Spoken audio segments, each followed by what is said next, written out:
TV GGN volta com o assunto do dia, os Estados Unidos e a sua eleição. A convidada é Edna Aparecida da Silva, que é cientista política e pesquisadora do INCP-INEU. Além disso, seus artigos, que são publicados no OPEU, que é o Observatório Político dos Estados Unidos, são replicados no GGN constantemente. Seguimos o trabalho da Edna sobre os Estados Unidos. A Edna fez uma análise, ela se aprofundou na questão da eleição dos Estados Unidos em pontos que são muito importantes, como a pandemia e como ela afetou o povo, e principalmente aqueles estados onde se deu a virada do Biden, que eram estados prometidos para Trump e acabaram indo para Biden. Edna, agradeço muito a sua presença aqui para mais uma rodada de perguntas que possam nos trazer alguns esclarecimentos sobre os Estados Unidos, que são bem diferentes do Brasil em termos de eleição e tudo mais. E vamos para a nossa entrevista. Lourdes, obrigada pelo convite, pelo espaço. É uma satisfação, né, poder conversar aqui na TV GGN e partilhar algumas das observações que a gente tem podido fazer, seguindo esse momento tão incerto e que é importante para o mundo inteiro, né, para nós aqui no Brasil, particularmente, mas que afeta, enfim, a todos. E, como a gente conversava, o olhar sobre a situação da pandemia, né, e o impacto que a gestão da pandemia e esses desdobramentos tiveram, né, nesse resultado eleitoral, me parece, assim, uma questão muito sensível e importante, porque traduz, né, além de ajudar a entender essa virada que o Biden teve nesses estados, mas entender também a questão de fundo que está em disputa, né, no processo eleitoral americano, e o que tem se chamado de resiliência do trumpismo, que é a capacidade, né, desses grupos políticos, né, democratas e republicanos, em formular uma resposta a essa situação de contradições tão agudas, né, dos problemas que foram colocados pela crise da pandemia, pelos desdobramentos que a pandemia teve na economia americana, né, até no começo do ano, o emprego, né, o índice de desemprego era 3,5%, isso foi, né, enfim, piorando, né, aumentando o índice de desemprego, que afetou uma parcela, né, significativa da população americana.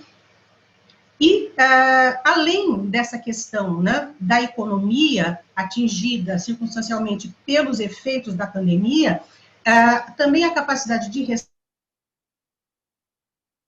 resposta de democratas e republicanos para a questão mais ampla que é a era do capitalismo internacional, né, que é a questão de lidar com as contradições sociais, o desemprego e os desdobramentos de um arranjo do capitalismo internacional, e aí nós estamos falando exatamente dessa transferência, né, das empresas, das indústrias para a China, para deslocalização industrial, e a gestão dos conflitos sociais que estão colocados, né, na pauta da política americana. Quer dizer, como responder à classe trabalhadora e à sociedade americana dentro desses elementos, né, mais amplos que diz respeito à posição, né, relativa dos Estados Unidos na economia internacional. E que foi responsável, né, em 2016 pela vitória do Trump. E, no meu entendimento, né, quando a gente está falando da resiliência do trumpismo, a gente está remetendo ao fato de que aquele problema, né, que legitimou os votos, né, esses anseios da população americana, aí olhando especificamente para o cenário doméstico americano, ele ainda se coloca, né, e foi acentuado pelos desdobramentos da crise. Perfeito. O levantamento que você fez dos dados da pandemia nos Estados Unidos trouxeram um cenário muito preocupante que não difere do cenário em outros países, sejam eles desenvolvidos, em desenvolvimento ou subdesenvolvidos. É um cenário muito grave. Você não quer trazer para a gente esse cenário que você pegou da situação norte-americana? Então, Luiz, eu estou acompanhando, né, um site, o APM Research Lab, que tem feito uma certa estratificação dos dados de mortalidade da Covid. E o que se vê, né, nos resultados? A população analisando as taxas de mortalidade e separando pelos estratos, né, seguindo o critério étnico-racial, os dados mostraram um cenário extremamente preocupante, né, e que traduz basicamente o quê? A pandemia afetou os grupos negros e latinos nos Estados Unidos, e seguido depois dos indígenas, mas numa proporção assombrosa, né? A comparação dos dados, né, e o site vai fazendo as inferências, para ter uma ideia do alcance disso, a mortalidade de brancos no período da pandemia, esses dados estão sendo computados, vai sair um próximo, eles publicam mensalmente, agora 15 de novembro deve sair uma nova atualização, mas a mortalidade de brancos durante a pandemia, ela é equivalente à mortalidade de negros em períodos sem pandemia. E o nível, né? Então, você tem 3,2, a chance de uma pessoa infectada morrer é de 3,2 contra 1, né? 3,2 para negros contra, vamos dizer, a possibilidade para brancos. Depois, seguido de latinos e indígenas. Então, a situação, se a gente olhar, né, o volume de pessoas que foram, né, atingidas, né, que constam das estatísticas de mortalidade, é basicamente a população negra, e que traduz uma situação social, né, muito complexa nos Estados Unidos, que enfim, isso associado ao desemprego, né, porque o aumento do desemprego, a dificuldade de acesso à saúde, que já é uma característica do sistema de saúde dos Estados Unidos, somado a esses desdobramentos, né, colocou uma situação muito crítica, e que traduz, né, olhando no conjunto, para a gente coloca uma insatisfação, né, uma angústia, vamos dizer assim, né, uma dúvida de por que a questão da saúde, apesar dessa situação de tanta desigualdade, não se tornou um tema expressivo no debate eleitoral. Com a emergência, né, do movimento negro, do Black Lives Matter, toda a manifestação que teve uma repercussão mundial, e traduzindo, né, colocando na agenda do debate a questão dos direitos civis, da importância do voto negro como um caminho, né, para alterar e introduzir mudanças nesse cenário, a discussão sobre a reforma da polícia, de várias mudanças que foram colocadas pelo movimento, enfim, diante de situação estarrecedora, que foi, né, o que se viu com as imagens, né, de violência policial, etc., elas colocavam em questão, né, os direitos civis e essa dimensão da violência do Estado. Mas a questão da saúde, ela não foi acompanhada desse mesmo grau, né, de relevância e de centralidade na agenda democrata, embora ela surja como uma alternativa, né? E essa mobilização pelo voto, que foi desencadeado nos Estados Unidos, né, na Geórgia, né, com ativista negra, com participação de figuras importantes do esporte, enfim, toda uma mobilização da sociedade chamando a participação, a importância da participação eleitoral, né, do voto, para, enfim, introduzir mudanças nesse cenário, e principalmente uma reação à posição do Trump, né, que se colocou de maneira extremamente, enfim, impactante, né, reiterando o discurso de supremacia branca, o discurso da lei da ordem, enfim, manifestando aquilo tudo que, não, enfim, não era exatamente uma novidade, mas que chocava pela crueza das suas posições. E isso foi muito importante no sentido de que alavancou, né, esse movimento e que se traduziu nessa quantidade expressiva de votos, né? Então, enfim, os dados aí têm mostrado que mesmo o Trump terá uma votação, né, que entrará para a história como um dos mais votados, né?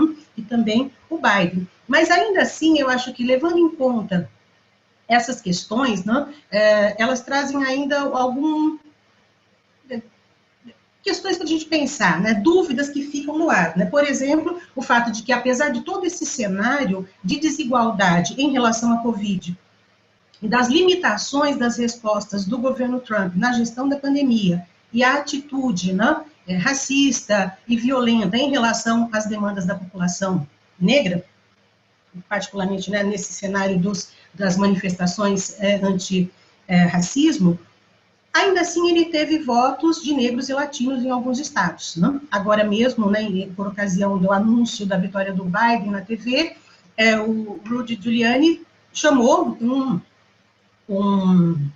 um eleitor, né, que também participou como fiscal, não à toa, um homem negro, que se colocou, né, ao lado do Trump, dizendo que a posição dele tinha a ver com essas suas expectativas econômicas. Então, aquela questão, né, a questão que se coloca de maneira mais ampla, que é a capacidade dessas elites americanas, né, aí, democratas e republicanos, em responder a essa questão, né, de responder às demandas relativas às classes trabalhadoras, essa retomada, né, do sonho americano, do aumento da renda e do emprego, etc., eu acho que é um dos pontos, né, a ver, né, e que são muito importantes nesse debate.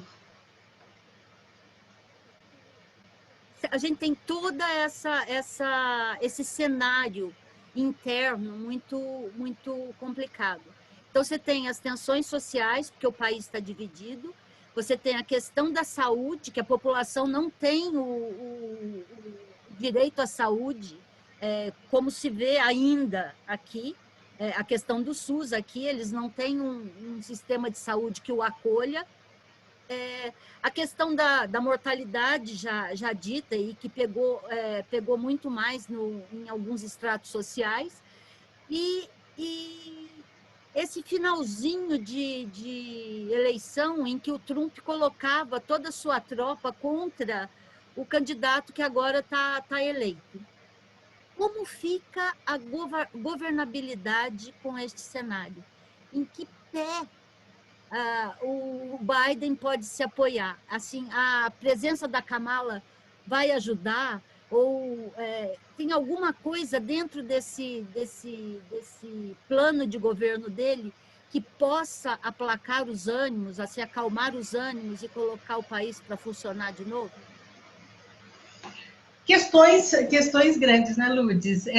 Enfim, do ponto de vista da capacidade de resposta a essas tensões internas, eu acho que um aspecto que vai ser fundamental para o governo Biden, considerando todo esse processo de incerteza que a gente começa a ver, né, a partir do anúncio da vitória dele, que se deu hoje, qual vai ser a capacidade de implementar, né, evidente que a recuperação dos compromissos, né, que é visto pela comunidade internacional como um aspecto muito importante da eleição do Biden, a retomada da questão climática, a retomada do multilateralismo, enfim, de composições que recuperem, vamos dizer assim, um papel para os Estados Unidos, numa agenda mais inclusiva e de diálogo, né, com os outros estados, né, inclusive no enfrentamento da pandemia, que ainda, né, não é algo que já passou, ao contrário, né, a gente está vendo a eclosão das segunda, terceiras ondas pelo mundo, mas no plano doméstico, né, eu acho que a capacidade, né, principalmente considerando que o Senado mantém uma maioria republicana, enfim, haverá limites, né, dificuldades de composição do ponto de vista dos mecanismos das instituições, né? Pensando aí, depois também tem uma renovação do Congresso, na Câmara dos Representantes, mas do ponto de vista das contradições mais amplas, né, para além, vamos dizer assim, dessa questão, eu acho que qual vai ser, né, a disposição do Biden, e considerando a presença da Kamala Harris, né, como um elemento, né, que coloca para esse governo, né, a situação, né, a condição da população negra, né, e as medidas no sentido de ampliar a inclusão e de responder com reformas, tanto em relação às demandas, né, relativas à polícia, à violência, mas principalmente do ponto de vista de respostas mais estruturais às desigualdades, como a questão do sistema de saúde.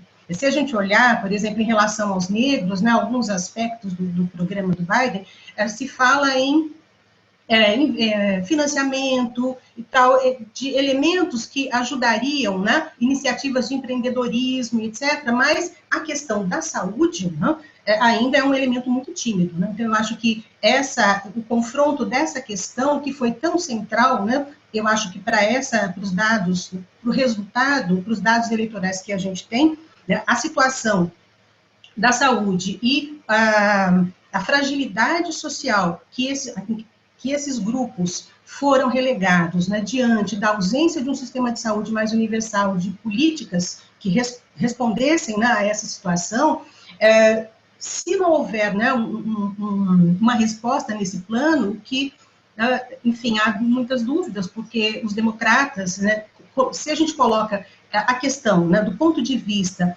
da capacidade de republicanos ou democratas em responderem a essa dimensão das contradições sociais, né, do capitalismo americano, eu acho muito pouco provável que isso avance tanto, né? Eu acho que a perspectiva de avanço dessas tensões sociais é o que a gente tem no cenário, né?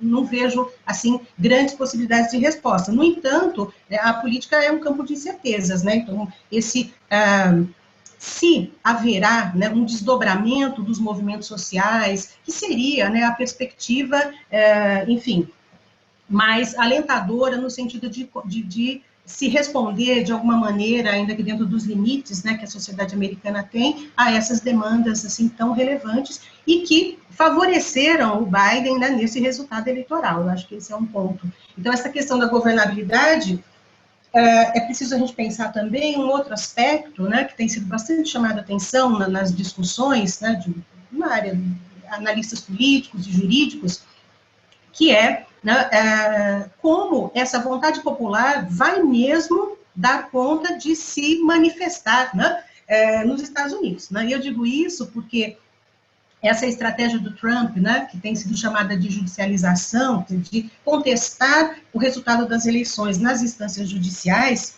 ela traduz, né, na verdade, os recursos jurídicos me parecem traduzir também um processo de politização das eleições, e politização no seguinte sentido: se até o dia 8, né, esse processo de recontagem, de revisão e etc., não se resolver, né, é possível, no caso, por exemplo, que era a estratégia pensada pelo Trump, né, da Pensilvânia, se colocar a decisão dos delegados para o legislativo, né, onde os republicanos têm maioria. Então, aí você teria uma decisão política sobre o resultado eleitoral, né? Não exatamente jurídicos. Eu acho que os mecanismos jurídicos de apelação, eles vão se beneficiar dessas várias instâncias que o sistema político americano prevê, essa dimensão, vamos dizer assim, regras e procedimentos que respondem à maneira de organização, né, do sistema político americano, e que poderão, apesar desse anúncio, né, poderão ainda colocar alguma incerteza sobre se haverá mesmo uma transição de governo. Né? E aí, assim, eu até lembraria aqui, em relação a isso, né, bom, nós cientistas políticos ficamos sempre pensando nessas questões, né, lembrando o texto do Montesquieu, que é uma referência importante para a gente compreender o sistema político americano, que, para além, né, da divisão de poderes, né, executivo, legislativo, judiciário, e todas as características do federalismo americano, de preservar as autonomias locais, né, e o poder estadual, como uma forma, né, de manter de impedir as maiorias e de garantir a participação local nas decisões soberanas, né, naquilo que diz respeito à definição de poder, o Montesquieu chama atenção por uma outra questão, quer dizer, para além dessas formas, dessas várias instâncias, existe uma dinâmica dessas instituições. E eu acho que o que o Trump está explorando é exatamente esse movimento, né? E acho que essa perspectiva de politização, de resolver as eleições em instâncias políticas, elas traduzem, né, uma característica do sistema político americano que minimiza a importância e a capacidade da vontade popular em definir um governo. Né? E aí, esses mecanismos judiciais, na verdade, eles vão ampliando espaço para que as composições de força nos legislativos possam interferir, né, e possivelmente, né, a gente não sabe, vamos conferir, né, limitar a efetiva expressão da vontade popular, da vontade que vem das urnas. E aí é interessante porque essa discussão constante, que é os brasileiros, a imprensa e tal, diz, muito confuso o sistema americano. Na verdade, eles têm uma concepção de democracia diferente, né? E a vontade popular é um dos elementos, né, desse processo institucional. E aí o Trump, me parece, avança, né, explorando essas possibilidades e essa dinâmica, né, do sistema político americano coloca em suspeição, né, se de fato haverá para o Biden, né, enfim, esse acesso à Casa Branca. Né? Eu olho assim com muita preocupação, mas é um elemento que é possível, né, dentro desse cenário. Então, acho que a judicialização... Você diz que, por mais que eles estejam comemorando, ainda não tá certo a Biden como presidente. Ainda existe espaço para contestação e para que esse resultado se reverta? Exatamente, porque você tem até o dia 8 de dezembro, né, quando o colégio eleitoral, os estados devem ter indicado, né, segundo as disposições, né, a regulação desse processo, as disposições jurídicas, os estados deverão ter decidido quem são os delegados. Na inexistência dessa decisão, é possível que o Congresso defina. Que o legislativo do estado defina. Tá. Né? E aí, nos legislativos onde o Trump, como é o caso da Pensilvânia, tiver maioria, ele pode indicar delegados ligados a ele.